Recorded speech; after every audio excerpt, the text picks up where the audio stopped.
This reading focuses on paleoecology, taphonomic constraints, habitats and niches, paleo communities, evolutionary paleoecology, and ecological ranking of mass extinctions, as well as taphonomy and the quality of the fossil record, fossil preservation, quality of the fossil record. First, we discuss paleoecology.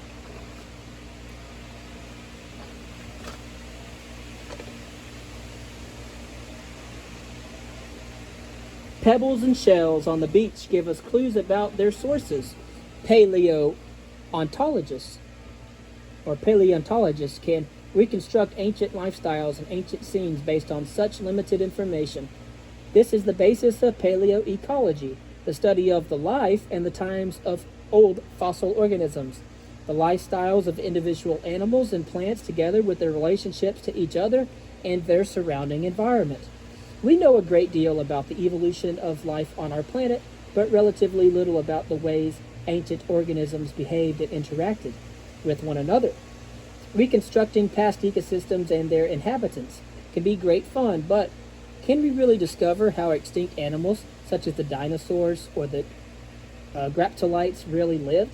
How did the bizarre animals of the Burgess Shale live together, and how did such communities adapt to environmental change? It is impossible, unfortunately, to journey back in time to observe extraordinary ancient communities, so we must rely on many lines of indirect evidence to reconstruct the past, and of course, some speculation on this 4 billion year history of life. This element of speculation has prompted some paleontologists to exclude paleoecology from mainstream science, suggesting that such topics are better discussed at parties than in the lecture theater. Emerging and well-established numerical and statistical techniques, however, can help us frame and test hypotheses. Paleoecology is actually not very different from other sciences. More recently as well, paleoecology has developed much wider and more serious significance in investigations of long-term planetary change. Ecological data through time now form the basis for models of the planet's evolving ecosystem. The influential writings of James Lovelock have extravagantly echoed the suspicions of James Hutton over 2 centuries ago, that Earth itself can be modeled as a superorganism. The concept of Gaia describes the planet as a living organism capable of regulating its environment through a careful balance of ecological, chemical, and physical processes. And if you remember your Greek mythology, Gaia was the Mother Earth. Ecological changes and processes through time have been every bit as important as biodiversity changes. These studies form part of the relatively new discipline of evolutionary paleoecology.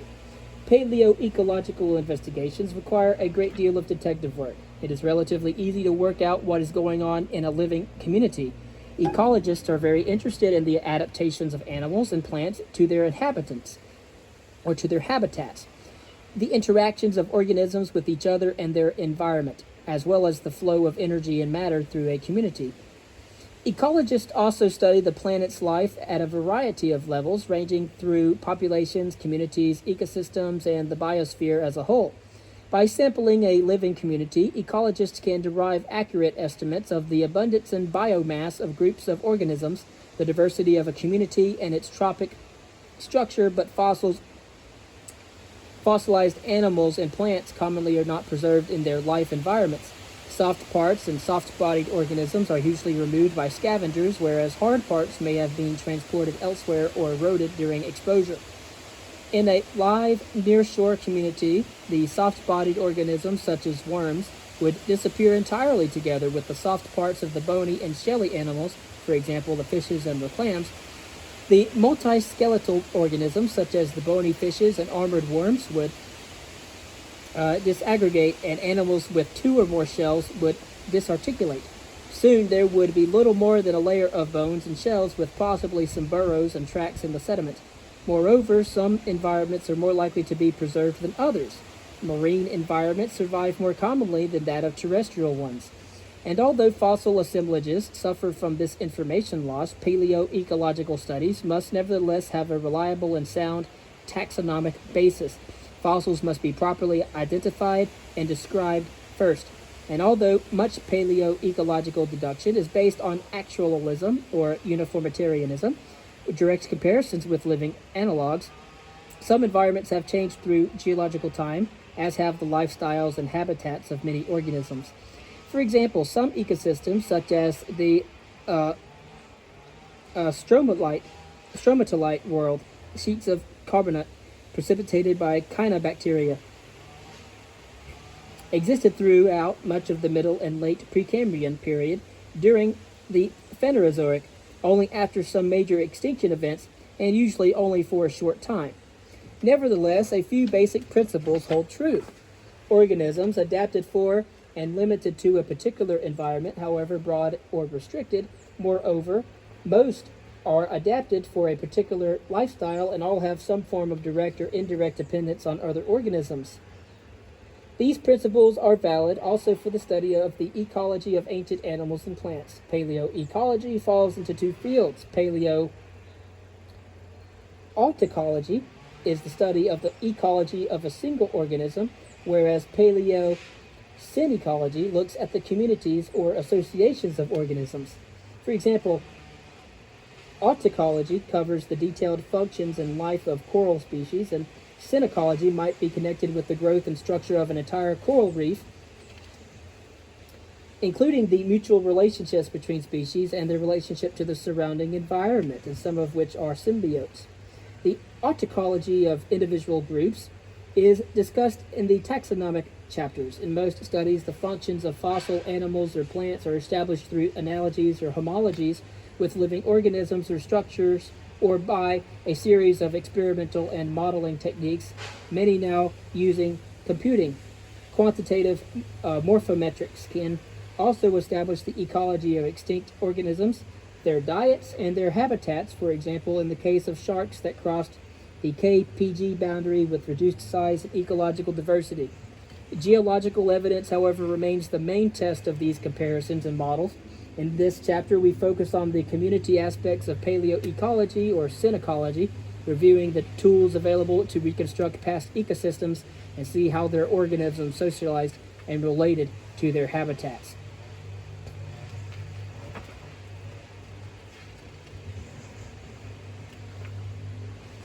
And as we shall see in populations, groups of individuals can indeed and do make a difference. Again, all modern and fossil organisms can be classified in terms of their habitat, where they live, which is their address, if you will, or their niche, which is their lifestyle or their occupation. Modern organisms occupy a range of environments, from the top of Mount Everest at heights of nearly 9 kilometers to depths of over 10 kilometers in the Marianas Trench in the Pacific Ocean.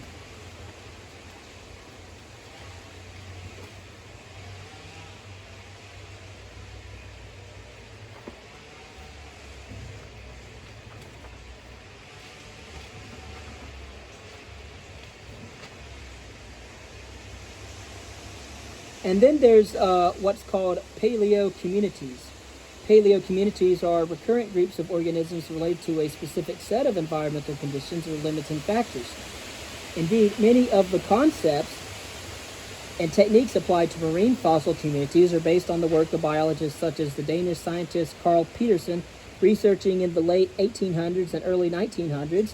Petersen recognized a series of level-bottom benthic communities around the Scandinavian coasts. He found that the major control on community distribution was water depth, although other factors such as the substrate were also influential. Paleontologists were slow to adopt these insights from modern marine biology. There were a few pioneer studies on the Carboniferous assemblages in the 1930s, but it was the classic work by Alfred Ziegler in the 1960s that really brought these methods to the attention of paleontologists. He identified 5 depth-related brachiopod-dominated communities in the lower Silurian rocks of Wales and the Welsh borderlands. These communities neatly match the paleogeography extending from the intertidal zone in the east to the deep shelf and continental slope toward the west. Further studies confirmed this kind of pattern, and these are termed the benthic assemblage zones. These zones are defined on a wide range of faunal and sedimentological criteria and may be subdivided based, for example, substrate type and the degree of turbulence. This concept has been expanded and modified several times. For example, Maria Liljeroth developed a generalized depth zone model for their work on Ordovician fossil assemblages and settlements.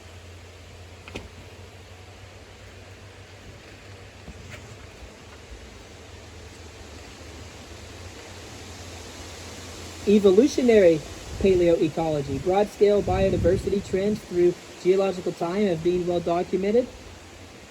Behind the raw numbers of species or genus counts, the ecological changes were complex and probably largely independent of the taxon counts. For example, through the Phanerozoic, there have been marked changes in the use of ecospace by the evolution of new adaptive strategies, or Bombachian megagilds, an increase in the number of gilds and accelerating tiering both above and below the seabed. Through time, animals and plants have developed innovative ways to exist in new habitats. The relatively new field of evolutionary paleoecology seeks to tackle some large-scale ecological patterns and trends through geological time. Why, for example, were Cambrian food chains so short, with few gilds, and why were tiering levels both above and below the sediment so restricted? Is there any paleoecological reality to the three great faunas identified by Sepkoski?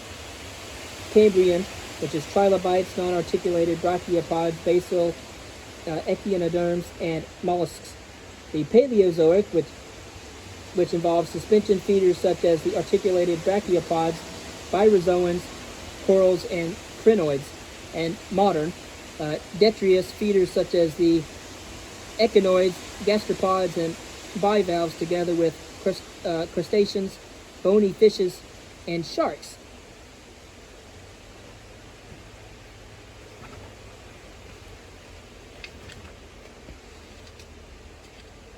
All right, now we are starting, skipping over occupation of ecospace through time, and moving on past ecological rankings of mass extinctions. Moving on to taphonomy and the quality of the fossil record. The paleontological study of taphonomy, which includes all the processes that occur after the death of an organism, may seem ghoulish.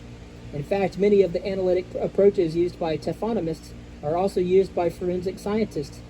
For example, you could think about the, not pharmacology lab, but you could think of someone who works in pathology.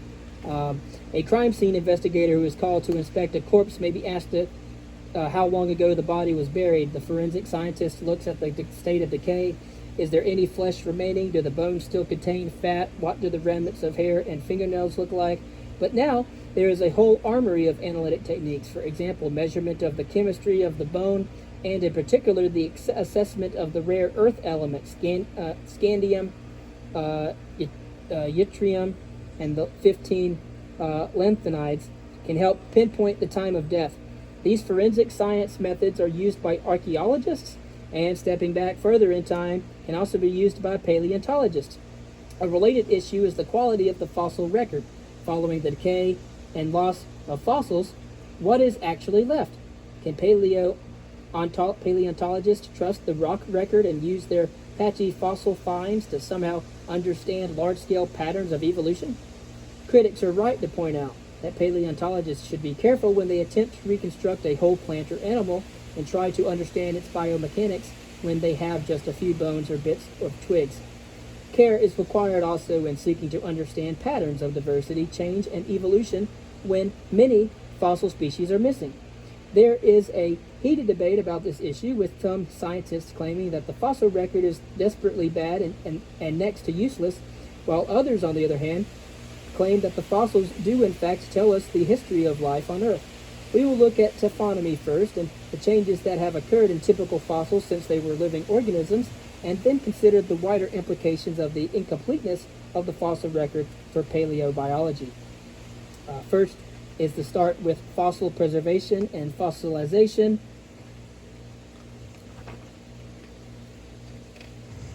preservation of biomolecules, exceptional preservation,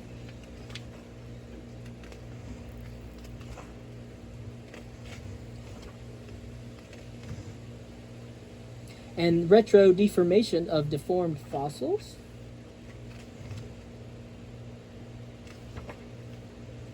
and the quality of the fossil record.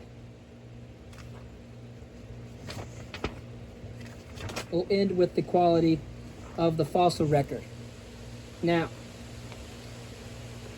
from the earliest days, paleontologists have been concerned about the incompleteness of the fossil record. Charles Darwin famously wrote about the imperfection of the geological record in his On the Origin of Species in 1859. He clearly understood that there are numerous biological and geological reasons why every organism cannot be preserved, nor even a small sample of every species.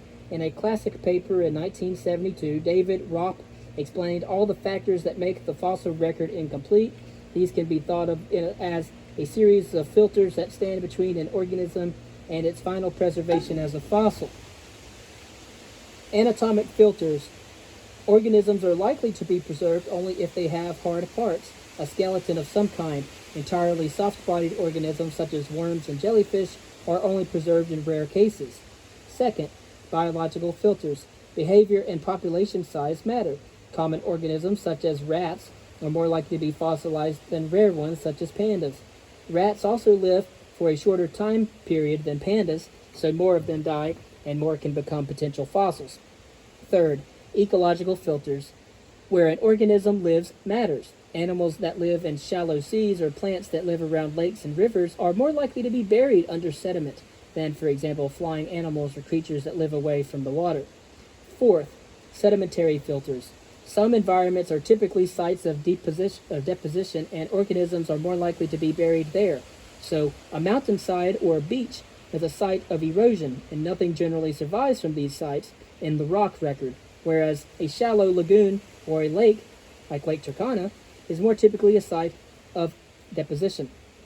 Fifthly, preservational filters. Once the organism is buried in sediment, the chemical conditions must be right for the hard parts to survive. If acidic waters run through the sediment grains, all trace of flesh and bones or shells might be destroyed. Or if the sediment is constantly being deposited and reworked, for example in a river, any of the skeletal remains may be worn out and damaged by physical movement. Sixthly, diagenetic filters. After a rock has formed, it may be buried beneath further accumulating sediment. Over thousands or millions of years, the rock may be transformed by the passage of minerals and mineralizing waters, for example, and these may either enhance the fossils by replacing biological molecules with mineral molecules, or they may destroy the fossil entirely. Seventh, metamorphic filters. Over millions of years, the movements of the tectonic plates, the fossiliferous rocks might be baked or subjected to high pressure. These kinds of metamorphic processes turn mudstones into shales, limestones into marbles. The fossils may survive these terrible indignities, or they may be destroyed. Eighthly, vertical movement filters. Nearly all fossils are in sedimentary rocks that have been buried. Burial means the rock has been covered by younger rock and has gone down to some depth. Tectonic movements must subsequently raise the fossiliferous rocks to the Earth's surface, or the fossils remain forever buried and unseen. Ninthly, human filters. The fossil must finally be seen and collected by a human being. Doubtless the majority of fossils that go through the burial and uplift cycle are lost to erosion, washed away from the foot of a sea cliff, or blasted by sand-carrying winds in the desert. Someone has to see the fossil, collect the fossil, take the fossil home. Even then, of course, the fossil has to be registered in a museum before it becomes part of collective human paleontological knowledge. Many fossils that are collected molder in someone's bedroom before they are thrown away with the garbage. Even in museum collections, of course, the air and the dampness can cause continuing decay, especially in fossils with pyrite, for example. And after all this, it is a wonder that any fossils survive at all. The fact that the museums of the world contain so many millions of fossils is a testament to the hard work of paleontologists of all nations, especially if you go to the American Museum of Natural History in Manhattan, New York. But it also reflects the enormity of geological time and the sheer numbers of organisms that have ever existed. And so again, we have anatomic filters, biological filters, ecological filters, sedimentary filters, preservational filters, diagenetic filters, metamorphic filters, vertical movement filters, and human filters. And after all that, still we have fossils that we can actively study and enjoy. So that was a little bit about taphonomy and the fossil record.